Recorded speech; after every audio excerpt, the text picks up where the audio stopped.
ছোলার ডালটা সেদ্ধ করে আমি প্রেসারটা নামিয়ে রেখে একে একে সব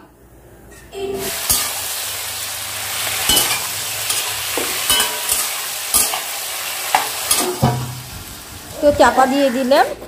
আর এর মধ্যে ভোগ বাড়বো, এগুলো একটু ধুয়ে নেব। তো ভাতটা উপর দিয়ে দিয়েছি। এখানে মা ঠাকুরকে ভোগ নিবেদন করে এখন আরতি করছে। তো আমাদের পুজো হয়ে গিয়েছে, প্রসাদ আমরা খেয়ে নিয়েছি। এখন এগুলো সরিয়ে ভালো করে গোছগাছ করে নেব। হ্যালো বন্ধুরা, গুড ইভিনিং। তো বিকেল থেকে ভিডিওটা শুরু করছি। আজ হলো জগদ্ধাত্রী পুজোর পরের দিন। তো প্রতি বছর বর আর আমি জগদ্ধাত্রী ঠাকুর দেখতে বেরোই, কিন্তু আর দুদিন পর আজ আমি একাই বেরোচ্ছি পাড়ার কয়েকটা ঠাকুর দেখতে। তো একটু সাজুগুজু করে নিয়েছি, জগদ্ধাত্রী এই ঠাকুর দেখতে বেরিয়ে গেছি। এই ঠাকুরটা হলো আমাদের পাড়ার একদম খুব সুন্দর ঠাকুর হয়েছে। প্রতি বছর ঠাকুর এত সুন্দর হয়, কিন্তু এবার আরও অন্যরকম করেছে, সুন্দর হয়েছে। এটাও আমাদের পাড়ার মধ্যেই এই ঠাকুরটা। খুব সব কটা ঠাকুরের মুখগুলো এত সুন্দর হয়েছে।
আরেকটু এগিয়ে গিয়ে আরও একটা সুন্দর ঠাকুর দেখলাম।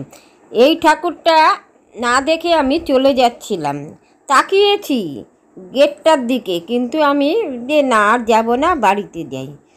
ও মা, আমি কিছুটা পৌঁছে গিয়েই কি জানি মন চাইছে যে না ঠাকুরটা দেখবই। হয়তো মা ঠিক জানতে পেরেছে আমার এক ভক্ত আমাকে দেখার জন্য ব্যস্ত, কিন্তু চলে গেল। কিন্তু না, আমি ফিরে এসে আবার সেই ঠাকুরটা দেখেই বাড়ি গেলাম, নাহলে মনটা আমার শান্তি হতো না। সবই ঠাকুরের কৃপা। তো বেশ ভালোই ঠাকুরটা, প্রতি বছরই দেখি এই ঠাকুরটা। মা ঠিক জানতে পারে আমার সেই ভক্ত এসেছে, তো আমাকে না দর্শন করেই চলে যাচ্ছে। মন কিন্তু পড়ে আছে আমার দিকে। মা ঠিক বুঝতে পারে, মা অন্তর্যামী, মা ঠিক বুঝে নেয়। তো আমি আবার ফিরে এসে ঠাকুরটা দেখলাম, দেখে আবার সেই পথ দিয়েই, যে ঠাকুরটা আগে দেখেছিলাম সেই পথ দিয়েই আবার বাড়ির দিকে রওনা দিচ্ছি। লাইটিংগুলো দারুণ দারুণ করেছে, এত সুন্দর লাইটিং করেছে না।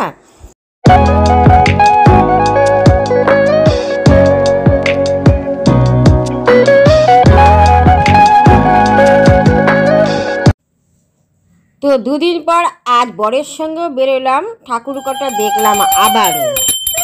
তো জগন্নাথ পুজো মানে রাসকল বিগ্রহ মনে পড়ে যায়। আর রাস পূর্ণিমা, রাসপূর্ণিমাতে ঘর দিয়ে আমার মা স্নান করে নিচ্ছে। আজ তো পূর্ণিমা, তো আর আমি আজকে একটু অন্নভোগ করে দেব ঠাকুরকে। তো মা এখানে পুজো সারছে, আর আমি সকাল সকাল স্নান করে এসে আমি উপরে ঠাকুরের রান্না করে নিচ্ছি। তো মাও স্নান করালো, আমিও ঠাকুরকে স্নান করিয়ে নিলাম একটু। মায়ের সাথে সাথে আমিও একটু ঠাকুরকে স্নান করিয়ে নিলাম। তো প্রতিদিন তো করা হয় না ঠাকুরকে স্নান, আমি মাই পুজো দেয়, তো আজ পূর্ণিমা বলে আমি একটু মাকে বললাম আমিও স্নান করা। শুভ রাস পূর্ণিমা, সবাইকে জানাই রাস পূর্ণিমার অনেক অনেক শুভেচ্ছা। তো হ্যালো বন্ধুরা, good morning. Bengali blogger Jolly আমার চ্যানেলে সবাইকে অনেক অনেক স্বাগত জানাই। আশা করি তোমরা সকলেই ভালো আছো, সুস্থ আছো। আমিও ভালো আছি আমার পরিবার নিয়ে। তো ঠাকুরকে মা এখানে পুজোর যোগাযন্ত্র করছে, আর আমার গুরুদেব বাবা লোকনাথ গোপুসোনাকে নিচের থেকে নিয়ে আসলাম। আজ একটু ভোগ রান্না করে ঠাকুরকে একটু নিবেদন করব। তো মা এখানে গোছাচ্ছে আর আমি বারান্দায় ভোগ রান্না করছি। তো ভিডিওটি ভালো লাগলে অবশ্যই লাইক কমেন্ট করে আর একটু সাবস্ক্রাইব করে দিও করছে।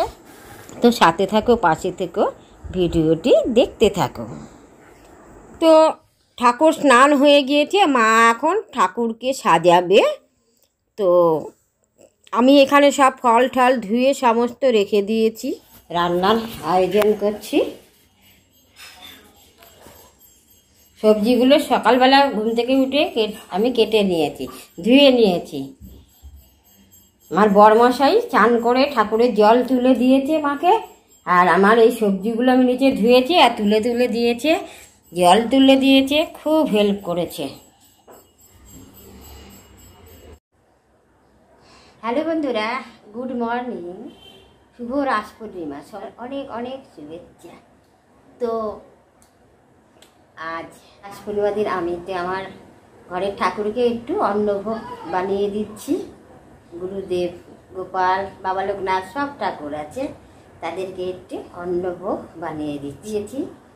আর আতপ চালের ভাত রান্না করব, শুক্তো, আর 7 রকম ভাজা, আলু ফুলকপির তরকারি। 7 রকম ভাজার মধ্যে বেগুন ভাজা, আলু ভাজা, কুমড়ো ভাজা, পটল ভাজা, উচ্ছে ভাজা, লাল শাক ভাজা আর পনির ভাজা। ভেবেছিলাম আলু পনিরের তরকারি করে দেব, কিন্তু না, ভাজাই করে দিই, কেননা সকালবেলায় আমাকে পুজোটা দিতে হবে, ভোগ নিবেদন সকালেই করতে হবে বলে আমি নিলাম না।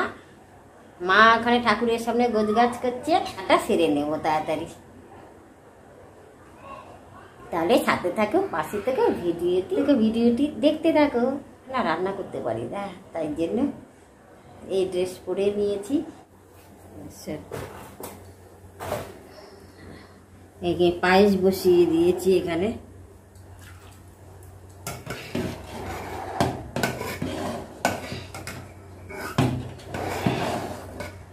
ততক্ষণে চালটা ধুয়ে ঘিটা মাখিয়ে নিই।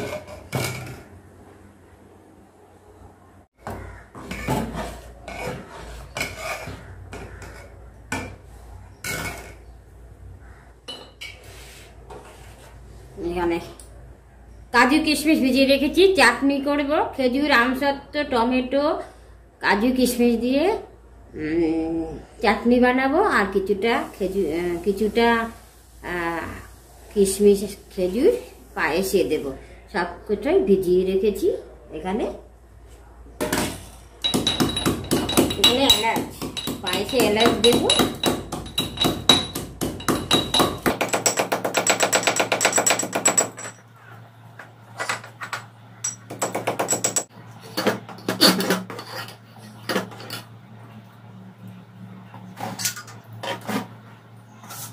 ফুলের মালা আছে অনেকগুলো, ফুল, বেলপাতা, তুলসী পাতা সব আছে। এখানে একটা পদ্ম, ওই আর মা। আর সবজিগুলো ধুয়ে রেখেছি, এখন ওপর দিয়ে আর একটু জল ঢেলে দেব, আলগা পড়েছিল তো, আবার একটু ধুয়ে নেব।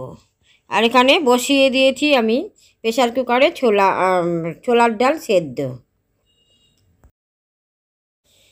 পায়েস হয়ে গিয়েছে, আর এখানে ছোলার ডাল বসিয়েছি প্রেসারের মধ্যে, সেদ্ধ করে নিচ্ছি আমি। ছোলার ডালটা সেদ্ধ হয়ে গেলে প্রেসারটা নামিয়ে আমি ভাতটা বসিয়ে দেব, আতপ চালের ভাত।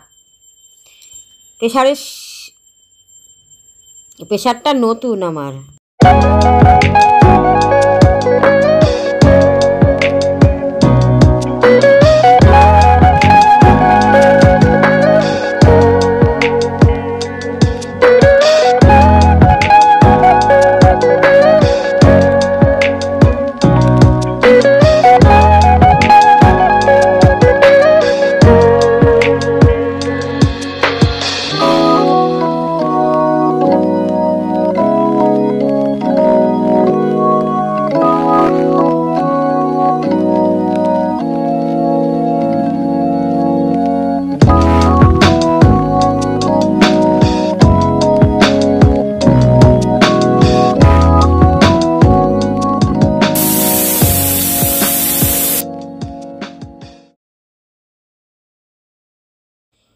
তো এখানে ভাত বসিয়ে দিয়েছি আমি।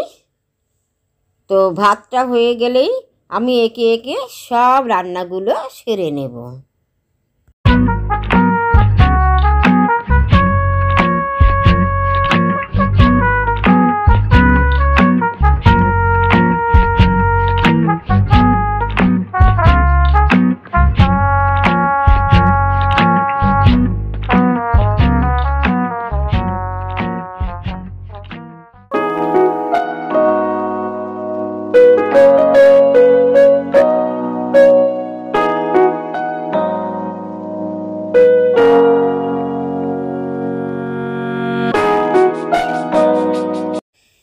সেদিন পিতাম্বরী পাউডার দিয়ে সমস্ত কাঁসা পিতলের বাসনগুলো আমি ঝকঝকে তকতকে করে নিয়েছি। সমস্ত ধোয়া এখন আর একবার করে ধুয়ে আমি রাখছি। এর মধ্যে সমস্ত ভোগ বাড়তে হবে আমাকে। তো আমার এখানে ভাত হয়ে গেছে, উপর দিয়ে দিয়েছি।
এখানে আমার চাটনি হয়ে গিয়েছে।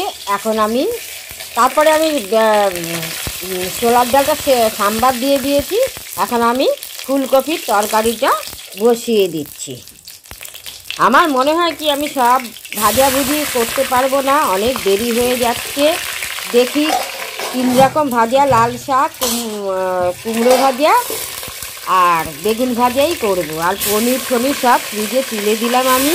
তারপরে পটল, আলু এগুলো কিছু ভাজতে পারবো না, পনিরও ভাজতে পারবো না, কেননা সন্ধে হয়ে আসছে। কাল আজ অনেক 3:30 পৌনে 4 বাজতে চললো।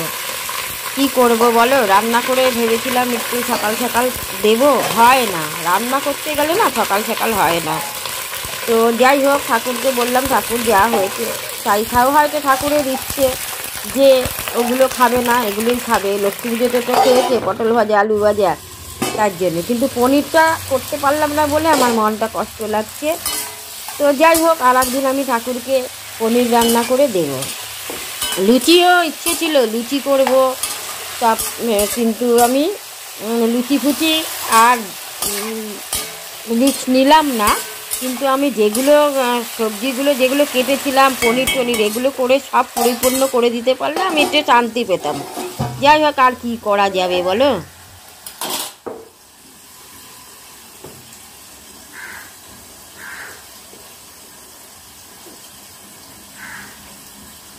অন্ন হয়ে গেছে, মানে আতপ চালের ভাত হয়ে গেছে, পায়েস হয়ে গেছে, চাটনি হয়ে গেছে, ছোলার ডাল হয়ে গেছে। এখন ফুলকপির তরকারিটা বসিয়ে দিয়েছি। ফুলকপির তরকারি হয়ে যাওয়ার পর আমি শুক্তো বসাবো। শুক্তো হয়ে যাওয়ার পর আমি সব ভাজাভুজি সেরে নেব। তো মা ওখানে ফল ঠল সব বানিয়ে রেখেছে, ঠাকুর সাজানো হয়ে গিয়েছে, গ্লাসে গ্লাসে জল দিয়ে রেখেছে। এগুলো রান্নাবান্না হয়ে গেলে সাজিয়ে গুছিয়ে বেড়ে তারপরে ঠাকুরকে ভোগ নিবেদন করা হবে।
হয়ে গেছে রান্না, 3:30 বেজে গেছে। তো এখন ঠাকুরকে বইরে তাও 3-4টে ভাজা বানাতে পারিনি, পনির ভাজতে পারিনি, কী করবো, সন্ধে হয়ে যাবে। যা হয়েছে তাই গুরুদেবকে দিয়ে দিই ঠাকুরকে। চলো একবার দেখে নি। মা পান খিলি করছে।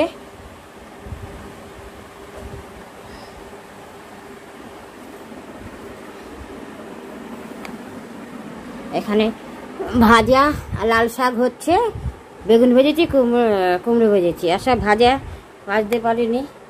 এটা হচ্ছে ফুলকপির তরকারি, এটা হচ্ছে শুক্তো চাটনি, তো এটা হচ্ছে ছোলার ডাল, এটা পায়েস, আর এটা হচ্ছে অন্ন। এখন বেড়ে নেই, আমি বাটিতে বাটিতে ভোগ বেড়ে নেব ঠাকুরকে।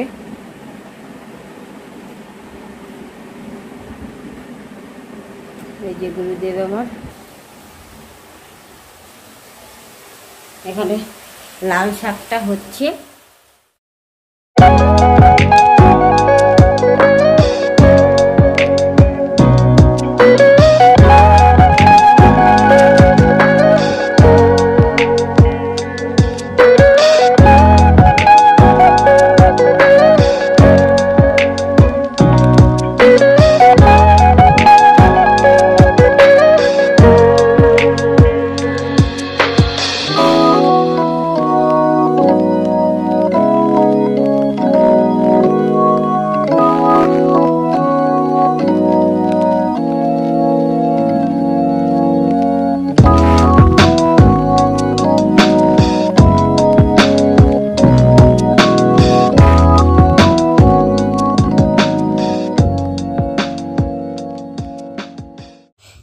মা পুজো করছে, ঠাকুরকে ভোগ নিবেদন করছে।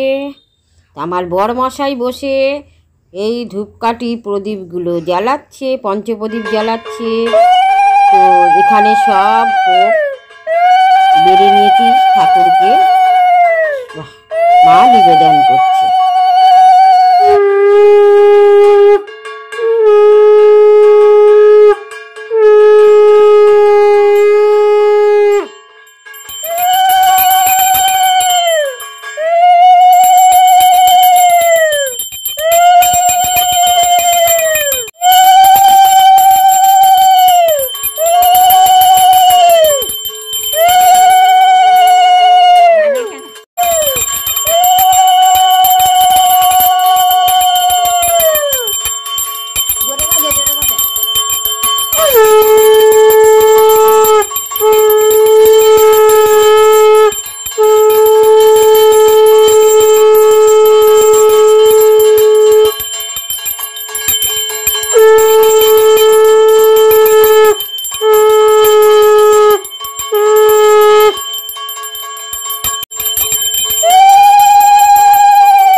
বরমশাই কাশি বাজাচ্ছে, আমি উলু দিচ্ছি, শাক বাজাচ্ছি, আর মা পুজো করছে।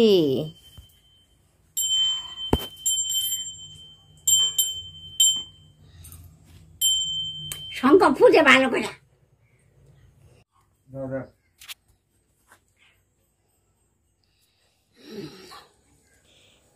আমাদের পুজো হয়ে গিয়েছে, প্রসাদ খেয়ে নিয়েছি সবাই। মাকে বললাম তুমি নিচে গিয়ে একটু বিশ্রাম করো, দেখো অন্ধকার হয়ে গেছে, সন্ধে হয়ে গেল। আমরা খানিকক্ষণ আগে প্রসাদ খেয়ে উঠলাম। হয়ে গেছে তো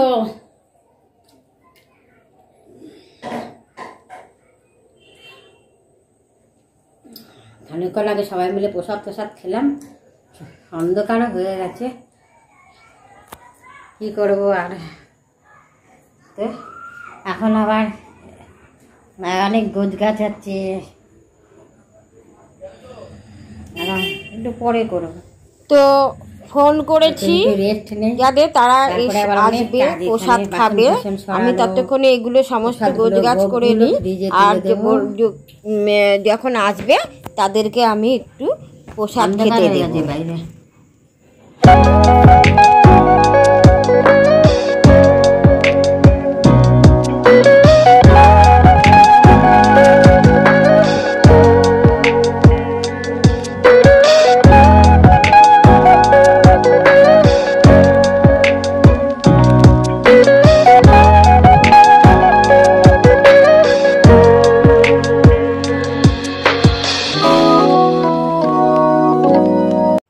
তো ভিডিওটি আজকের মতো এখানেই শেষ করে দিলাম। এরপর দেখা হচ্ছে আর একটা নতুন ভিডিওর সাথে তোমাদের সাথে। ততক্ষণে তোমরা বন্ধুরা তোমরা সবাই ভালো থেকো, সুস্থ থেকো।